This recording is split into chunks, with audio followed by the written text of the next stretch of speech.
Marco Antonio, gracias por estar con nosotros. Marco Antonio del Toro, buen día. Al contrario, Guerrero de los tribunales, caballero fuera de ellos, así se refiere a ti. Pues la parte contraria.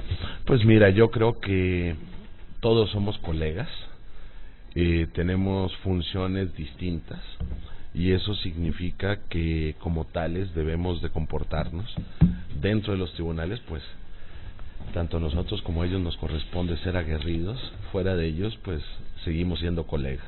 Bueno, suponemos que van a impugnar la determinación del juez del sábado de vincular a proceso a Javier Duarte.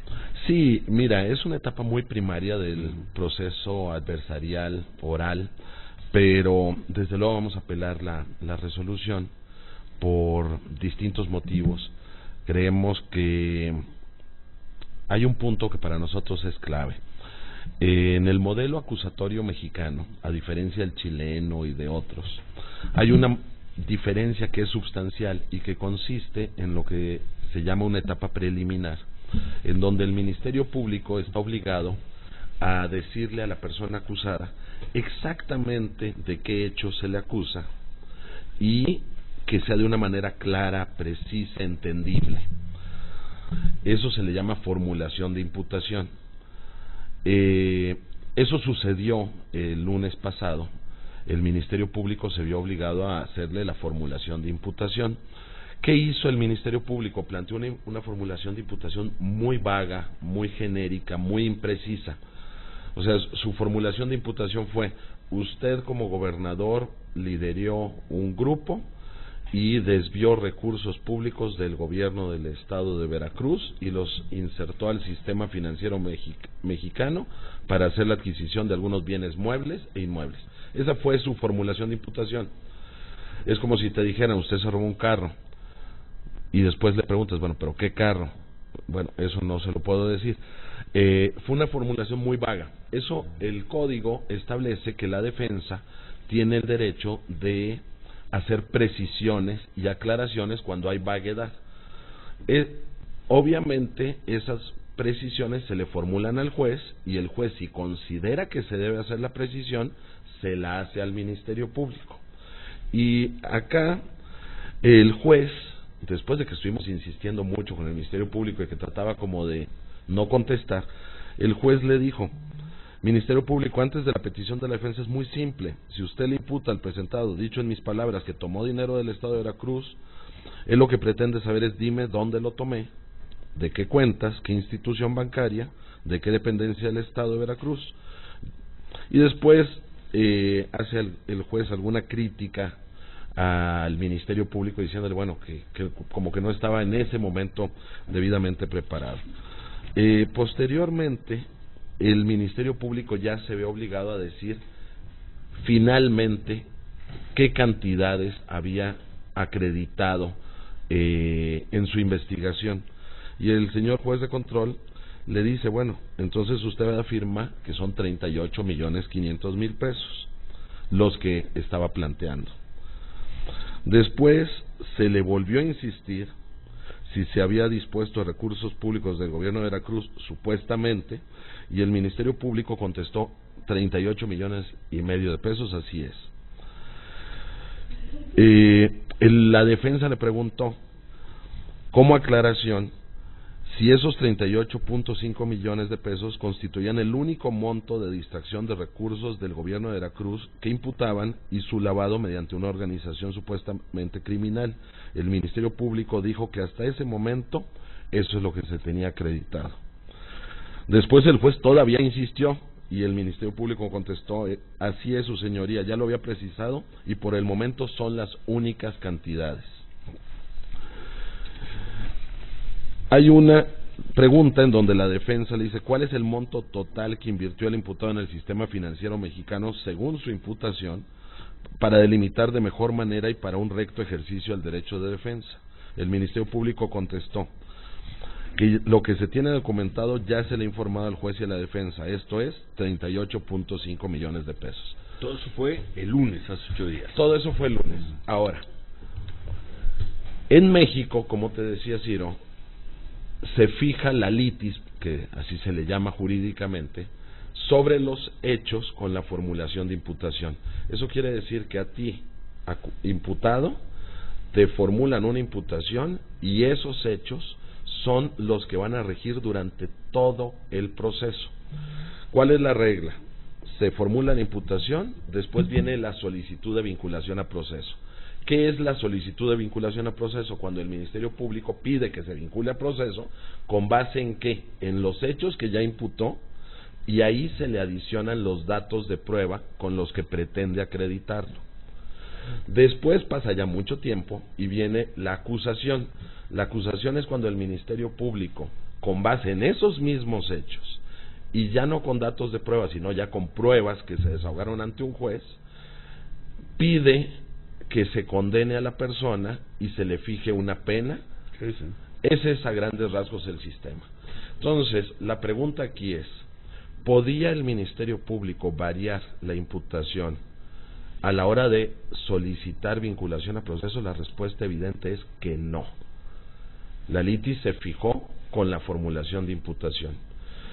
No te puede llegar a decir, si te está diciendo que los hechos que te está imputando es que son 38.5 millones supuestos, 1600 ya, para el sábado, de lunes a sábado, se plantean 1600.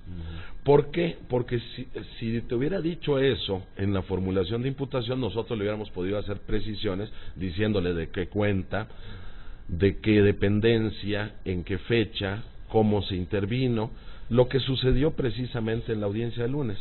Entonces, creemos que es evidente, Ciro, que la formulación de imputación que rige en este proceso es la que se formuló junto con sus precisiones y aclaraciones.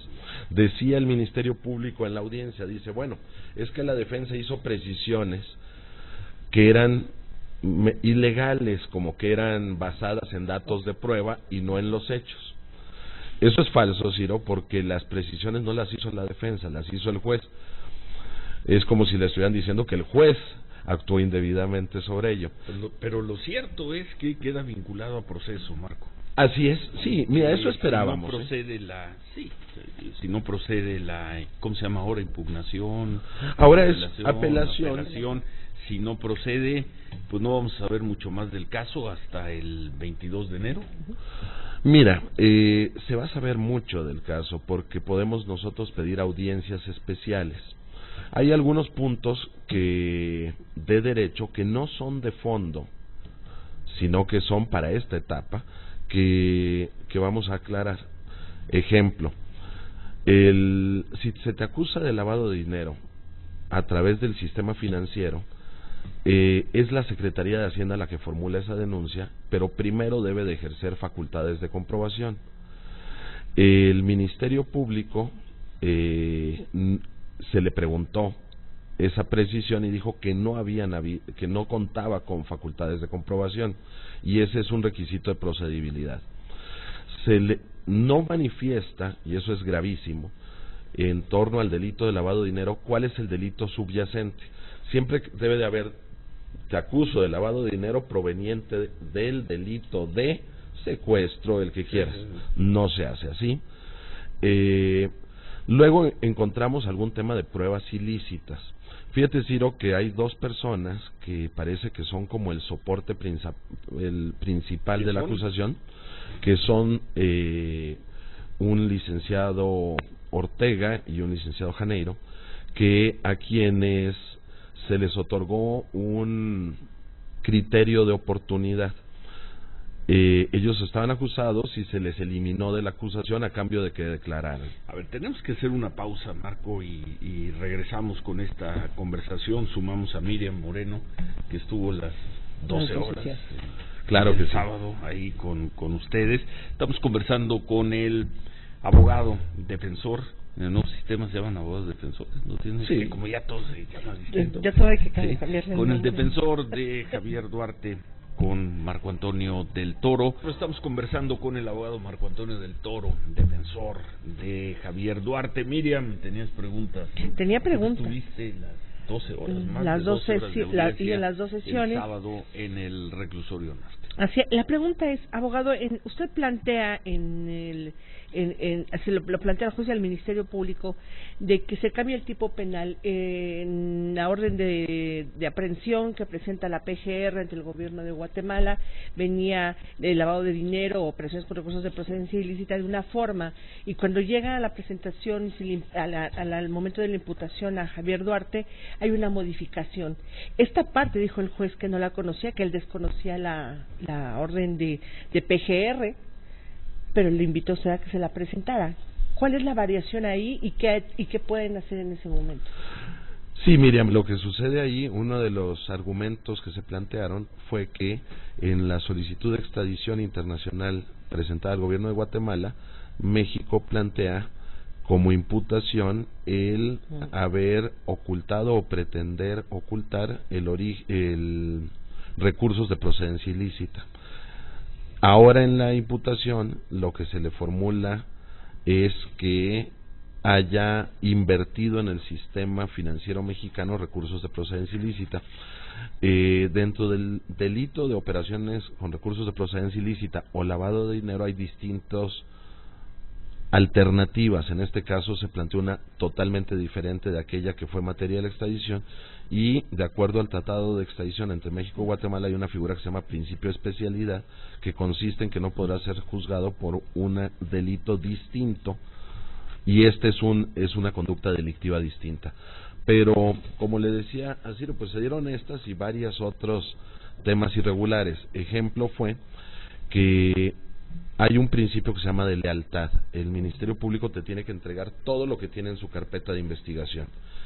Yo le firmé de recibido diciendo que, confiando en el principio de lealtad, recibía lo que me estaba entregando, que eran 3 cajas. Y ahora vemos que no. Resulta que, y así lo dijo el propio juez, que lo pudo constatar, no se nos entregaron algunas cosas, 2 cosas cuando menos. Una, unos discos en donde venían las declaraciones de los testigos a quienes se les otorgó un criterio de oportunidad desde nuestro punto de vista ilegal. Señores Ortega y Janeiro. Así es.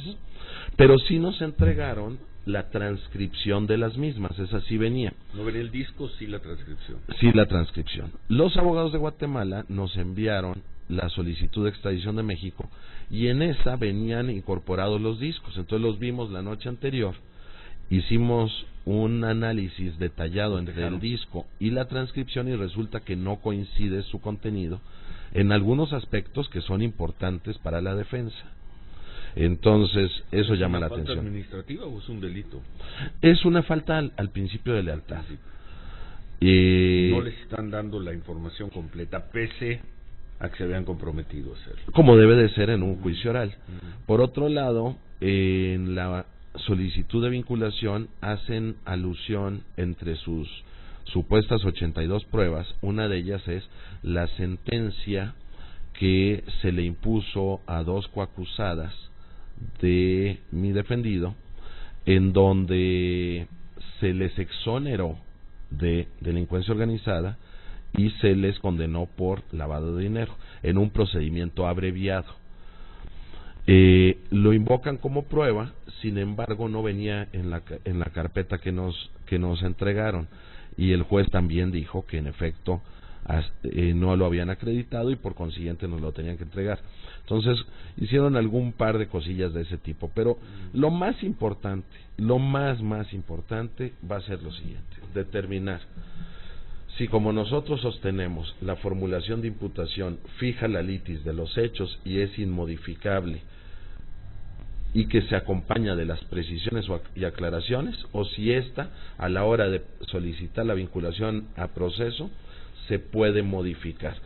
La doctrina dominante en México, que nosotros la invocamos o citamos a un mundo de autores, dice lo que nosotros sustentamos. La jurisprudencia también. Sin embargo, el juez de control no lo consideró así, y eso es la materia substancial de nuestra apelación. Marco, lo sabes muy bien, va a ser muy difícil ver fuera de la cárcel a Javier Duarte. Era muy difícil que no lo vincularan a proceso el sábado, va a ser muy difícil en enero, ¿no?, que salga de la cárcel, lo sabes muy bien. Pues mira, Ciro, no solo por la manera en la que la la Procuraduría, el Ministerio Público sustenten las acusaciones, te lo diría, es improbable que Javier Duarte esté fuera de la cárcel.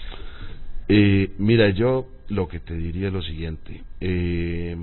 Sabíamos desde luego que se iba a vincular a proceso el sábado, estábamos seguros de que eso iba a ocurrir. Nuestro objetivo era dejar todas las defensas planteadas para los recursos y los medios de impugnación. Lo que sí creo es en la presunción de inocencia. De manera independiente a que haya un juicio público, debe de haber un juicio jurídico. Si analizamos el expediente en los términos que se encuentra y cómo está planteada la imputación, yo estoy convencido de que vamos a dar una batalla jurídica interesante y esperaremos que nuestro Poder Judicial reaccione adecuadamente. Veremos al tiempo cómo se va desahogando este proceso. Una batalla interesante, no tenemos duda, como todas las que das, pero tomas casos muy emblemáticos, Marco. Pues sí, pues tomo estos como de ¿Imaginas ver a Javier Duarte en libertad en enero? ¿Lo pues, imaginas ver en libertad en enero? Pues mira, no quisiera adelantarme, Ciro. Lo que sí te puedo decir es, la imputación es muy, muy flaquita. Muy flaquita. Sí. Muy, dijiste. Muy, muy flaquita. Porque lo que se hizo el sábado, cuando se presentaron estos 1,000 y pico de millones, que no se había dicho nada de ellos, no están sustentados en estados de cuenta. No hay acreditada una sola salida de dinero de recursos públicos del gobierno de Veracruz, más allá de esos 38 millones, que por cierto dijeron que fueron a dar a una operación, y les pudimos acreditar que eso también era falso. En realidad fueron 1 millón y 1 millón los que fueron a dar a una empresa denominada Brades. Imagínate una acusación de contenido económico en donde no hay una salida de recursos del gobierno de Veracruz, no hay una prueba de instrucción de salida de recursos públicos, no se acredita, lo único que acreditan es que se adquirieron una serie de inmuebles por terceras personas de mi defendido, que no tienen ningún nexo causal respecto de recursos públicos del gobierno de Veracruz. Una cosa es lo que se dice públicamente y otra cosa es lo que se prueba. 82 acusaciones, nos dijo el Ministerio Público. 82 acusaciones. 82 pruebas, datos de prueba. Pero fíjate, tan simpáticos como esto, se acredita la participación del señor Duarte con una escritura pública en la que no aparece. Ese es uno de los por ponerte un ejemplo. Datos. Así es. De prueba. Realmente de esos 82 yo te diría que nos limitamos a 2, que son 2 testigos. Ortega y Janeiro. Eso es la clave de toda la acusación. Los otros 80 datos de prueba son humo. Son humo. Realmente esos 82 son que estos testigos adquirieron un inmueble, que estos testigos se convirtieron en ejidatarios, pero ninguno relacionado directamente con cualquier conducta por parte de Javier Duarte. Quienes estuvieron ahí pudieron constatar, de hecho, que no hay una sola prueba, ni siquiera los 2 testigos, que acrediten salida de recursos públicos concretos del gobierno del estado de Veracruz. Abogado, sorprendió que en esta audiencia esperábamos ver la participación un poquito más participativa de Javier Duarte y realmente estuvo totalmente fuera, digamos, en este proceso. Habló lo mínimo al final de la audiencia. ¿Qué pasó? ¿Por qué cambiar la estrategia? Si había funcionado en la primera, ¿qué les hace cambiar en la segunda parte? Mira, lo que pasa es que la formulación de imputación, que es lo que ocurrió el lunes, es un derecho para el acusado, en donde se le debe de dar de manera clara y precisa los hechos de lo que se le está acusando. Quien tiene el mejor derecho para pedir precisiones, en donde le diga, a ver, si usted me está diciendo que tomé dinero del estado de Veracruz, dígame de qué cuenta, cuándo, cómo, era él. Por eso es que nuestra estrategia fue que así se condujera ese día. Para lo que es la formulación de vinculación o la solicitud de vinculación, ya no le corresponde a él, nos correspondía a nosotros como abogados. Bueno, hacemos una pausa y al regresar concluimos esta conversación muy interesante lo que nos está diciendo el abogado Marco Antonio del Toro defensor de Javier Duarte. Los 82 datos de prueba presentados se limitan a 2. Fundamentalmente, los otros 80 son humo.